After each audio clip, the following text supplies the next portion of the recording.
என் தந்தை பேர் நபி தலைவன், தாய் பேர் நங்கை மோகன். அவர்களுக்கு 7 ஆண் குழந்தைகள் இருந்த பொழுதும் ஒரு பெண் குழந்தை இல்லையே என்ற வருத்தம். பிறகு முருகனுடைய அருளால் பள்ளிக்கிழங்கு தோண்டி எடுக்கப்பட்ட பள்ளத்திலே என்னை கண்டெடுத்து நாளர் மேலையும் பொழுது மன்னமாக வளர்ந்து வரும்னா யாரை எதிர்பார்த்துக் கொண்டிருக்கிறேன் என்று யாருக்காவது தெரியுமா? சொன்னாதானே தெரியும். எங்க அப்பாவுக்கு 7 ஆம்பளை பிள்ளை. நினைச்சு ரொம்ப வருத்தப்பட்டாரு. ஏன் தெரியுமா? நாளைக்கு தலை வலிக்குதுன்னு கீழே படுத்துறேன் அப்படின்னா முதல்ல ஓடி வந்து தண்ணி கொடுக்கறது பொம்பளை என்பதை உணர்ந்த எனது தந்தை முருகனிடம் ஒரு கடுமையான வேண்டுதலை வைக்கிறார். என்ன வேண்டுதல் தெரியுமா? முருகா, உன்னுடைய அருளால் எனக்கு ஒரு பெண் குழந்தை கிடைத்தால் உனக்கு சொந்தமான இந்த குறிஞ்சி நிலத்திலே திரை விதைத்து அந்த திரைக்கிய மகளை காவலுக்கு வர சொல்றேன் அப்படின்னு எங்க அப்பாவுடைய கடுமையான வேண்டுதல், நேர்த்திக்கடன். அந்த நேர்த்திக்கடனை இன்று இந்த இடத்திலே நிமித்த சிங்காலம் வந்துவிட்டது.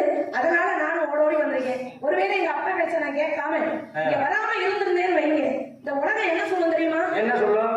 என்ன சொல்லுங்க? அப்பா பேச்சு கேட்காத புள்ள உங்களை இல்ல, உங்களை போய் சொல்ல முடியுமா? தங்க புள்ளை. ஆமா, அப்படி ஒரு பேர் நம்மளுக்கு வந்துடக்கூடாது அப்படின்னு நான் ஏன் நினைக்கிறேன் அப்படின்னா, இன்னைக்கு இந்த உலகத்துல நம்ம பேச்சை கேட்காதது 3 பேர். என்ன சொல்றீங்க? அந்த 3 பேர் யாரு தெரியுமா? குடும்பத்துல ரொம்ப முக்கியமானவங்க வந்துடலாம். அந்த 3 பேர் யாருன்னா, நல்லா இருக்கிறவங்க கேட்டா போங்க. ஆமா, திடீர்னு எல்லாருமே முக்காடு போட்டுருக்காங்களே, என்ன விஷயம்? மதம் மாறிட்டாங்களா? எங்களுக்கே இந்த பணி கொண்டே பிடிக்குது. இங்க உட்காந்து பார்க்கறது பெரிய விஷயம் தான்.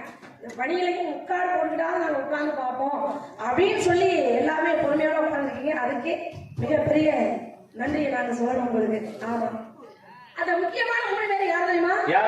நல்லா கேளுங்க. ஒண்ணு நம்ம பெற்றது, இன்னொன்னு நம்மளை பெற்றது, மூணாவது எது தெரியுமா? நமக்கு வாச்சது.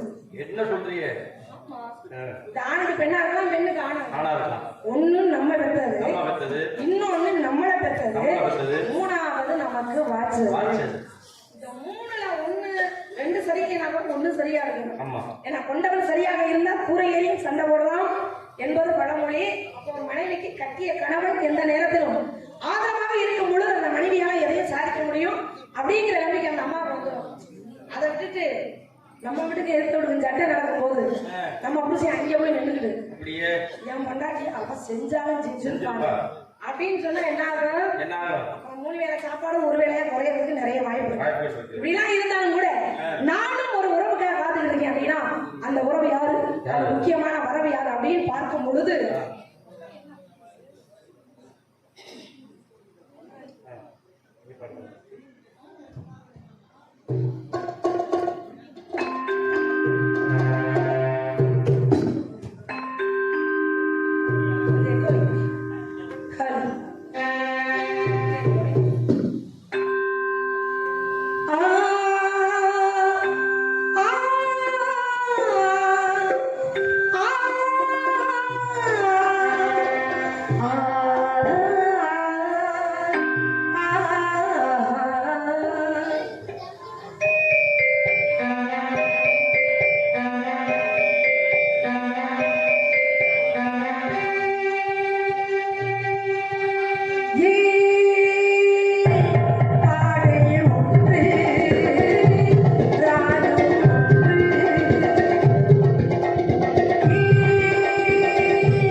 கொண்டிருக்கிறேன். காரணம், நல்லதையே பேச வேண்டும், நல்லதையே நினைக்க வேண்டும். நல்லதையே பேசி நல்லதையே நினைக்கும் பொழுது நம் வாழ்க்கை நடப்பது எல்லாமே நல்லதாகவே அமையும். நல்லதையே பேச வேண்டும் என்று சொன்னால் அந்த முருகனுடைய திருநாமத்தை தான் சொல்ல வேண்டும்.